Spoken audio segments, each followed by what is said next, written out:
सब ड्रग्स अगर हमारे देश की पीढ़ी को बर्बाद करते हैं, सभी ने पॉलिटिकल भाषण दिए हैं। सर, एक महिला होने के नाते मैं चाहती हूं, हम चाहते हैं, हम लोगों को चाहना चाहिए ये चीजें कि इस चीज पे रोक कैसी लगेगी, हम मिलकर कैसे काम करेंगे। बहुत ही सीरियस इशू हमारे देश के आगे के भविष्य, मतलब युवा पीढ़ी के लिए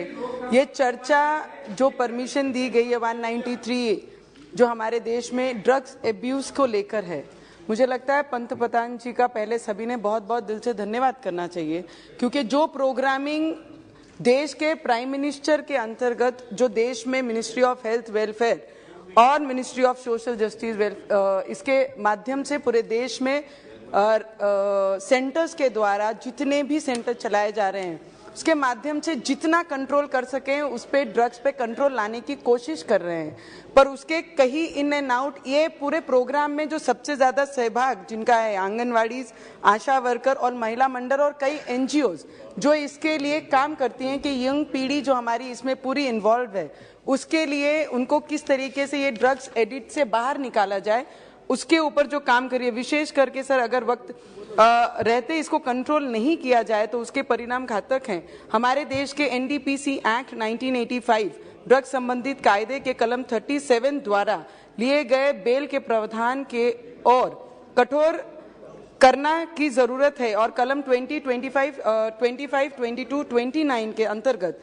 दिए गए शिक्षा और कठोर करना की आवश्यकता है। सर, जिस क्षेत्र से मैं एमपी हूँ, जहां से मैं रिप्रेजेंट करती हूँ, आजकल की युवा पीढ़ी मुंबई जैसे शहर में जहां हम बचपन, जहां जन्म हुआ, वहां पे शहरों में अगर देखते हैं तो कॉलेज स्कूल्स के बाहर और हमारे जैसे शहर में जो बहुत छोटा टाउन है अमरावती, वहां पर एमडी के केसेस इतने बड़े लार्ज स्केल पे चल रहा है। महाराष्ट्र में, मुंबई में जहां पे पार्टीज होती हैं, सर मेरे पास पूरा डाटा है, ये वाला अगर आप दिखाएंगे इसमें अलग अलग किस्म के ड्रग्स, मेरे कई भाइयों ने इसके नाम लिए हैं। नाम लेते हुए भी as a parent, as a लोक प्रतिनिधि देश की अपने क्षेत्र को रिप्रेजेंट करते हुए दे आंख के कांटे खड़े हो जाते हैं कि ये सब ड्रग्स अगर हमारे देश की पीढ़ी को बर्बाद करते हैं, सभी ने पॉलिटिकल भाषण दिए हैं। सर, एक महिला होने के नाते मैं चाहती हूं, हम चाहते हैं, हम लोगों को चाहना चाहिए ये चीजें कि इस चीज पे रोक कैसी लगेगी, हम मिलकर कैसे काम करेंगे, हम अपनी क्षेत्र की जवाबदारी कैसे लेंगे, हम लोग इस पे कैसे काम कर सकते हैं।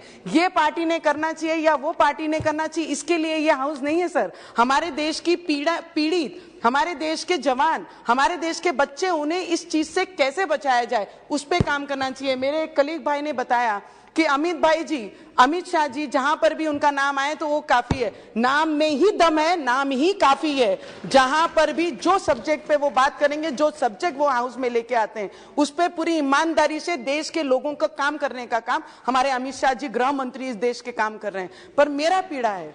कि अगर मैं पंजाब की गल करांगी, sir I talk in Punjabi because I basically born bought up in Mumbai, worked in south and मेरी जनरेशन जो है वो पंजाब से, पंजाब तो आनी आ, पर पंजाब की जिहड़ी पीढ़ी हैगी है, सारे ने क्या अपने ए बाजू तो कहे, कई लोगों ने इथों क्या, पंजाब की हर गली हर पिंड विच जिस तरीके नाल साडी युवा पीढ़ी, अरे आयोडेक्स जाम चे ब्रेड चे ला ला के मुंडे न्याणे उत्थे दे खांदे ने, वो नशा करते ने, वो नशा आंदा कित्थों है। गोलियां जिहड़ी बड़े आप ड्रग्स नहीं लै सकते तो गोलियां तो 50 रुपए 100 रुपए की जिहड़ी गोलियां है वो आप ड्रग्स दे मामले च यूज करके सारी यंग पीढ़ी जिहड़ी हैगी है, मेरे भरा ने हुण क्या सारे अब्रॉड चले जांदे ने, जिहड़े अब्रॉड जांदे ने वो तो चल जांदे ने, पर जिहड़े पंजाब रहिंदे ने उन्हां दा की?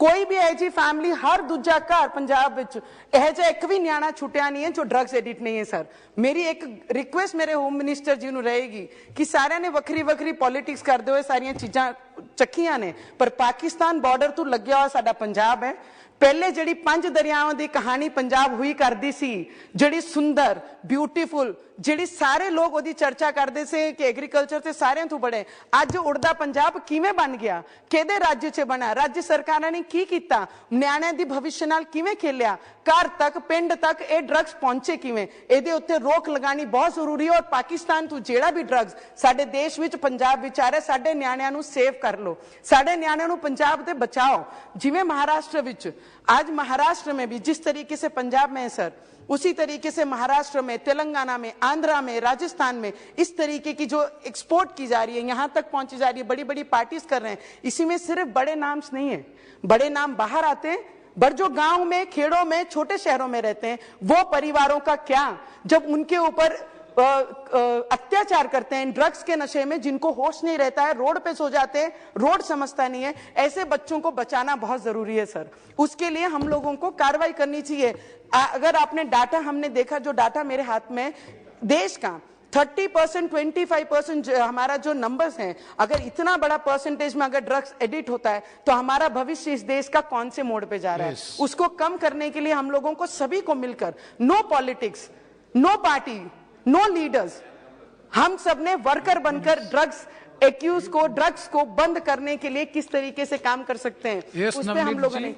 Sir, it is very important sir. Maharashtra में अभी मेरे एक भाई ने, यूपी से, उत्तर प्रदेश से लीडर है, I don't want to take anybody's name sir, पर मुझे दुख होता है कि सुशांत सिंह राजपूत जिस तरीके से उन्होंने सुसाइड की, उसके पीछे के कारण आज तक हमारे महाराष्ट्र की जनता को और देश की जनता को पता नहीं लगा। सीबीआई ने जो इंक्वायरी लगाई थी महाविकास अघाड़ी में, उन्होंने उस पर क्यों कार्रवाई नहीं की, उसका रीजन क्या था, अभी तक हमें पता नहीं लगा। सर, मैं आपको एक एक्सपीरियंस मेरा बताती हूँ। Hanuman Chalisa, I read Hanuman Chalisa chant in front of Uddhav Thackeray ji house. जब मैंने ये लाइन कहा तो मुझे मेरे घर में ही बांधा गया, और उसके बाद जब मुझे जेल 14 दिन हनुमान चालीसा में पठन करूंगी, जब मुझे जेल भेजा गया, तो जेल में जब लेडीज के जेल में मैं बैरिकेड में थी,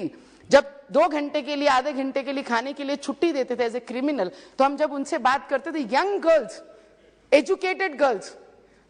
belongs to very good family, जब उनसे बात करते थे हम कि आप ये क्यों करते हैं, कई तो शौक के कारण करते हैं, डिस्ट्रीब्यूशन करते हैं। मैं बोली, आप पैसे कितने कमाते हो? दिन में 50,000, 40,000 रुपया। ये रकम उन्होंने उस जेल में उन लड़कियों को, जब हम ब्रेन वॉश उनका करते थे कि this is not good, you are educated, आप पढ़े लिखे हो, आप अच्छा काम कर सकते हो, तब बोलते हैं, तब उनको कोई दूसरी राह नहीं दिखाई जाती। ऐसे बच्चों को भी जेल से निकाल के उनका भविष्य सुरक्षित करना भी हमारी कहीं ना कहीं जवाबदारी है, क्योंकि वो अनुभव मैंने खुद लिया है। 14 दिन जब मैं वहां थी तो 19 years, 20 years, 24 years, 25 years, this young beautiful educated, जब उनके साथ बात करके जब पता लगा कि वो ड्रग्स एडिक्ट है और ड्रग्स बेचने का काम करते, तब दुख होता है कि इनके हाथ तक वो ड्रग्स पहुंचता कैसे है। तो मैं सिर्फ आपसे इतनी विनती करूंगी सर, प्लीज, हमें आप पर, हमारे गृह मंत्री पे, उनके डिपार्टमेंट पे, उन पे पूरा विश्वास है कि जो भी करेंगे हमारे देश की जनरेशन के लिए वो बहुत अच्छा करेंगे। माँ के पास ही बच्चा रोता है तो शायद ये आवाज बच्चे की है, वो आवाज अपनी सरकार, अपने डिपार्टमेंट तक पहुंचेगी। इतना मैं जरूर कहूंगी सर। 4 लाइन है, 4 लाइन बहुत सुंदर है जो हमारे बच्चों के, देश के बच्चों के लिए है sir. It is very important. ये मेरा पेन है जो मैं लोगों को, मेरे बच्चों को, हमारे यंगस्टर्स को देखते हुए फील करती हूँ। रोक दो नशे की दरियाओं में बहते हुए पानी को, अभी भी वक्त है, बचा लो देश के यंग बच्चों को। इतनी विनती मेरे अपने मंत्री से, हमारे गृह मंत्री से और इस पार्लियामेंट के जितने भी मेंबर हैं सभी से करूंगी। हम सब एक हैं और हमारे भविष्य के लिए हम सबको लड़ना चाहिए। Thank you so much sir.